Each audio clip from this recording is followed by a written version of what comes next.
কমলা ঘরে গিয়ে দেখল যে তার ৫ মেয়ে আয়নার সামনে বসে নিজেদেরকে দেখছে আর মেকআপ করছে। আজকে তো আমাদের ৫ জনকে পরীর থেকে কিছু কম দেখাচ্ছে না। তোমরা দেখে নিও, সবাই যখন আমরা তৈরি হয়ে পার্টিতে যাব সবাই আমাদেরকেই দেখবে। হ্যাঁ হ্যাঁ জানি, সবাই তোদেরকেই দেখবে, কিন্তু একটা কথা কিছুতেই আমার মাথায় আসছে না, তোদের এত ড্রেস আছে তা সত্ত্বেও তোরা সবাই এই পাটিয়ালা ড্রেসটাই কেন পরিস? তুমি তো জানো মা, পাটিয়ালা স্যুটে আমাদেরকে একদম পরী দেখায়।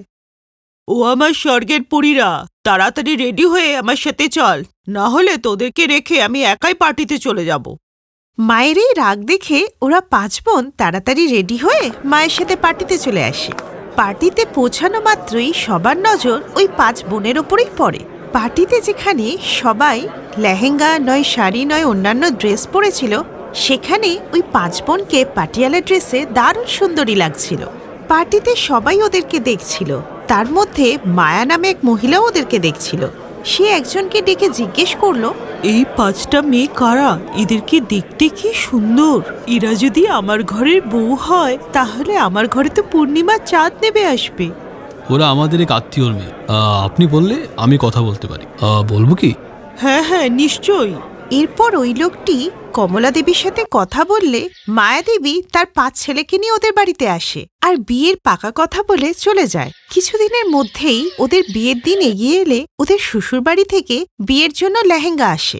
দেখো তো, বেয়ান তোমাদের ৫ জনের জন্য কি সুন্দর লেহেঙ্গা পাঠিয়েছে। ওফো, এটা তো লেহেঙ্গা মা, কিন্তু আমাদের বিয়েতে আমরা চাই সবাই পাটিয়ালা পরবো মা। হ্যাঁ মা, আমরা এই লেহেঙ্গা পরবো না। তোমাদের ৫ জনের মাথা খারাপ হয়ে যায়নি তো? আমরা কিছু জানি না, এখন তো ব্রাইডালের জন্য সুন্দর সুন্দর পাটিয়ালা ড্রেস পাওয়া যায়, আমরা ওইগুলোই পরবো, না হলে আমরা বিয়েই করব না, এই আমরা বলে দিলাম। নিজের মেয়েদের জেদের সামনে কমলা দেবী হার মানলেন আর ওদের সবাইকে বিয়ের জন্য পাটিয়ালা স্যুট কিনে দিলেন। বিয়ের দিন ৫ জনই পাটিয়ালা স্যুট পরলে এই দেখে সবাই ওদের শাশুড়িকে বলে, এ কি রে মায়া, তোর বৌমারা তো কেউ লেহেঙ্গা পরলই না, সব পাটিয়ালা স্যুট পরলো। তো কি হয়েছে, পাটিয়ালা স্যুটই তো পরেছে, কোনো মিনি স্কার্ট বা ফ্রক তো পরেনি। বিয়ের পর পাটিয়ালা ড্রেস পরেই ওরা শ্বশুর বাড়িতে চলে আসে। বিয়ের খাটাখাটনিতে সবাই খুব ক্লান্ত ছিল বলে মায়া দেবী বউ দেখানোর অনুষ্ঠানটা পরের দিন রাখলেন। পরের দিন সকালবেলা, এই নাও বৌমারা, আজকে সন্ধেবেলার অনুষ্ঠানে তোমরা এই শাড়িগুলো পরবে, এতে তোমাদেরকে খুব সুন্দর লাগবে। এই বলে মায়াদেবী চলে গেলেন আর শাড়ি দেখে ওদের ৫ জনের মুখ হাঁড়ি হয়ে গেল। আরে আমি তো পরবো না এই শাড়িটারি। তা নয় তো কি, কত সুন্দর পাটিয়ালা ড্রেস বানিয়েছিলাম এই অনুষ্ঠানটার জন্য। কিন্তু মা জিজ্ঞেস করলে কি বলবো, আর জিজ্ঞেস করলে বলে দেব আমরা শাড়ি পরতে পারি না, আর এই ড্রেসটাও তো ট্র্যাডিশনাল।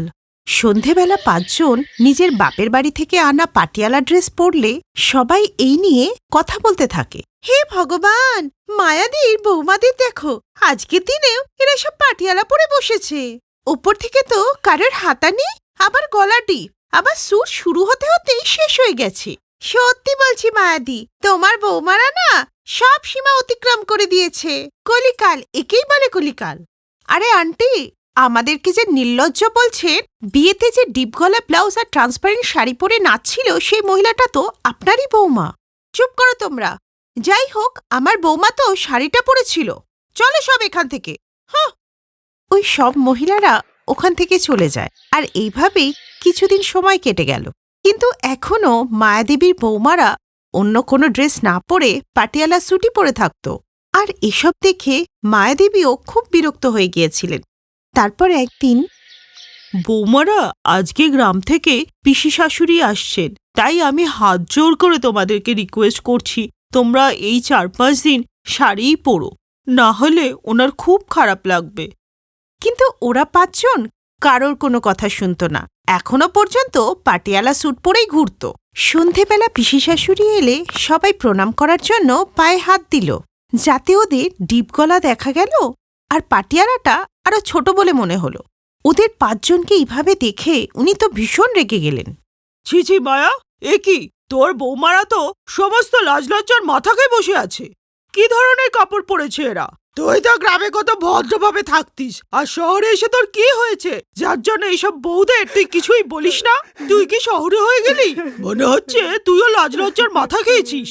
নিজের ননদের মুখ থেকে এই ধরনের কথা শুনে মায়ার চোখে জল এসে যায়, আর সে কাঁদতে কাঁদতে নিজের ঘরে চলে যায়, আর ওর ননদও ওর পেছন পেছন চলে যায়। তখনই 5 বৌমারা, আজ আমাদের জন্য শাশুড়িকে কত কথা শুনতে হলো, তাই না?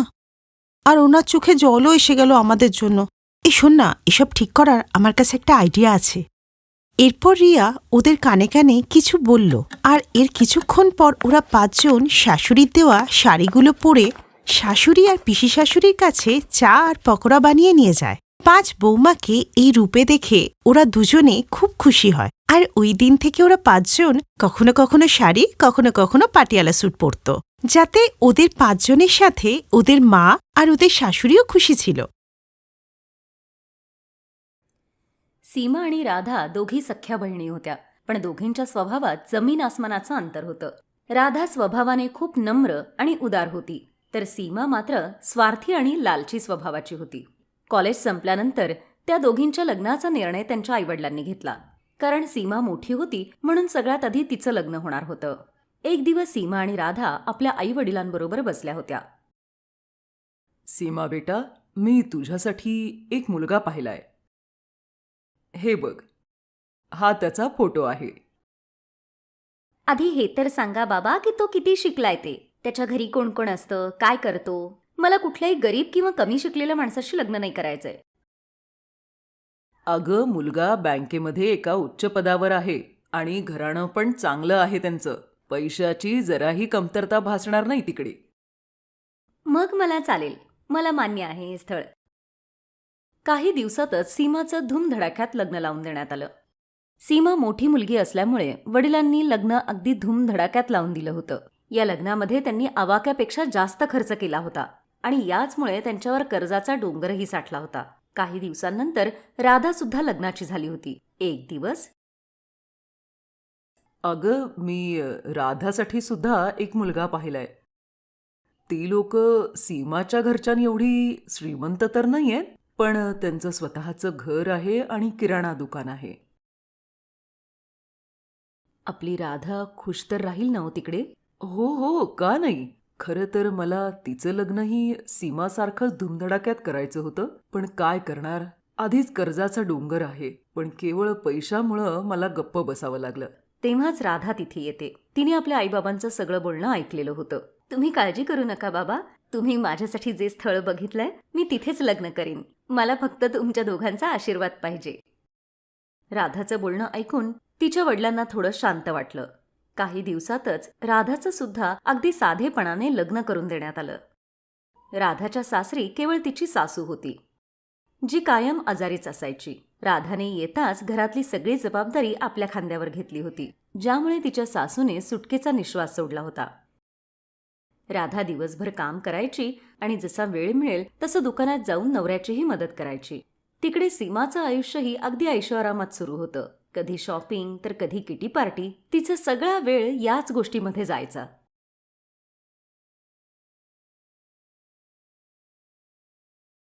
एक दिवस राधा आणि तिचा नवरा दुकानातच होते. तेव्हाच तिथे एक नवी कोरी गाडी येऊन उभी राहिली. त्या गाडीतून सीमा आणि तिचा नवरा उतरले. सीमाच्या हातात मिठाईचा बॉक्स होता. ते दोघेही दुकानात गेले आणि सीमा राधाला मिठाईचा बॉक्स देता देता म्हणाली, तुझ्या जिजाजींनी आज या कारची डिलिव्हरी घेतलीये. पूर्ण 20 लाखाची कार आहे. मला वाटलं ही खुशखबरी सगळ्यात आधी तुला देऊया. खरं तर सीमा राधाला जळवण्यासाठी ती कार घेऊन तिथे आली होती. पण बिचारी भोळी राधा तिचा हा प्लॅन समजू शकली नाही. पण राधाचा नवरा अनिल मात्र हे सगळं समजत होता. ते दोघंही तिथून गेल्यानंतर अनिल म्हणाला, तुझी बहीण इथं खुशखबरी द्यायला आली नव्हती, तर आपल्याला जळवायला आली होती. कारण तिला माहिती आहे ना की आपली परिस्थिती नाहीये ना कार खरेदी करण्याची, म्हणून आपली नवीन कार दाखवून आपल्याला जळवायचा प्रयत्न करत होती. नाही हो, असं काही नाहीये. ती भले असं का बरं करेल? असंच आहे. तिला माहिती आहे ना की मी कधीच कार घेऊ शकणार नाही म्हणून. मामूली दुकानदार जो आहे, आणि तिचा नवरा तर बँकेत चांगला ऑफिसर आहे ना. कोण म्हटलं की तुम्ही कधी कार नाही घेऊ शकणार? तुम्ही नक्की कार घेऊ शकाल. अहो, सीमाचा नवरा तर बँकेत नोकरी करतो. एका बाजूनी बघितलं तर तो बँकेचा नोकर आहे, त्याला बँकेच्या हिशोबाने काम करायला लागतं. पण इथे तर तुम्हीच स्वतः मालक आहात. तुम्हाला जसं हवं तसं तुम्ही काम करू शकता. तुम्ही मनात आणलं ना तर काहीही करू शकता. मी प्रत्येक क्षणी तुमची साथ देईन. तुम्ही बघाचो, तुम्ही एकच काय 10 कारचे सुद्धा मालक बनू शकाल. त्याने सगळा विचार बाजूला सारून मनापासून मेहनत करू लागला. तो रोज सकाळी 7 वाजता दुकान उघडायचा आणि रात्री 10 वाजेपर्यंत दुकानातच थांबायचा. आणि रोज राधासुद्धा त्याची मदत करायला दुकानात यायची. राधा आणि अनिल दोघंही स्वभावाने शांत होते. गिऱ्हाईकांबरोबर खूप नम्रपणे बोलायचे. आणि याचाच परिणाम म्हणून जो कोणी त्यांच्या दुकानात एकदा सामान घ्यायला यायचा तो नेहमी तिथेच येत राहायचा. ग्राहकांना कमी किमतीत चांगला माल देण्यासाठी राधा आणि अनिलने एक छान योजना बनवली. ते दुकानातलं सामान शहरातल्या व्यापाऱ्यांकडून खरेदी न करता थेट दिल्ली आणि मुंबईसारख्या मोठ्या शहरांमधून मागू लागले. त्यामुळे ग्राहकांना सुद्धा चांगल्या दर्जाचा माल मिळायचा आणि फायदा सुद्धा दुप्पट व्हायचा. यामुळे हळूहळू काही वर्षातच अनिलने राधाच्या नावाने खूप सारी दुकानं, फळांची आणि भाज्यांची दुकानं आणि डेअरी उत्पादनाच्या दुकानांचा शुभारंभ केला आणि त्याचं नाव ठेवलं राधा ग्रोसरी मार्ट. आता राधा आणि अनिलचे शहरात खूप सारे ग्रोसरी मार्ट होते. त्यांची उठबस आता शहरातल्या मोठमोठ्या श्रीमंत लोकांमध्ये होऊ लागली होती. राधाच्या सासूला तर कौतुकासाठी शब्द अपुरे पडत होते. ती सगळ्यांना सांगायची, अहो, माझी सूनबाई तर साक्षात लक्ष्मीचं रूप आहे. ती या घरात आली आणि बघा घराला कुठून कुठवर नेलं तिने. साक्षात लक्ष्मी आहे माझी सून. मातीला जरी हात लावला तरी सोनं करेल ती त्याचं. एक दिवस अनिल नवीन कार घेऊन घरी आला. अरे, परत नवीन कार घेऊन आला? मी काहीच करत नाहीये. हे तर तुझंच बोलणं खरं होतंय. कुठलं बोलणं? अगं, तूच तर म्हणाली होतीस ना की मी 1 नाही 10 कारचा मालक बनू शकेन. बघ, त्यातल्या 7 तर आल्या. बस आता 3 फक्त उरल्यात. राधा जोरजोरात हसू लागली. चला, या आनंदासाठी तुझ्या बहिणीकडे आपण मिठाई देऊन येऊयात. दोघंही मिठाई घेऊन सीमाच्या घरी जातात. कारमधून उतरून ते दोघंही तिच्या घरात जातात. आतमध्ये सीमा आणि तिच्या नवऱ्याचं भांडण सुरू होतं. आणि या भांडणाच्या नादात त्यांना कळालंच नाही की अनिल आणि राधा तिथे केव्हा आले. अहो, पण गरज काय होती बँकेत अफरातफर करण्याची? तुम्हाला सोडवून आणण्यात घरातला सगळं सेव्हिंग संपून गेलं. त्यात बँकेने तुम्हाला नोकरीवरूनही काढलंय. घरात आता 1 पैसा सुद्धा नाहीये. घर, गाडी सगळं गहाण पडलंय. तुमच्या एका चुकीमुळे सगळं मातीत गेलंय. मी काय सगळं हे माझ्यासाठी केलं होतं का? हे सगळं तुझ्यामुळे झालंय. तुलाच भारी हाऊस होती ना पार्टी करण्याची, शॉपिंग करण्याची. आता भोगा मग. हे बघा, मला टोमणे मारू नका. माझ्या जागी दुसरी कोणी असली असती ना तर केव्हाच तुम्हाला सोडून निघून गेली असती. मग तू पण निघून जा ना. कोणी थांबवलंय तुला? तुम्हाला माहितीये ना माझ्या माहेरची परिस्थिती तशी नाहीये, म्हणून मुद्दाम बोलताय. या दोघांचं भांडण सुरूच होतं. तेवढ्यात त्यांची नजर राधा आणि अनिलवर पडते. सीमा रडत रडत राधाच्या जवळ जाते. अरे, तुम्ही लोक इथे? मी तुम्हाला काही बोलायची गरज नाहीये. आम्हाला सगळं कळालंय.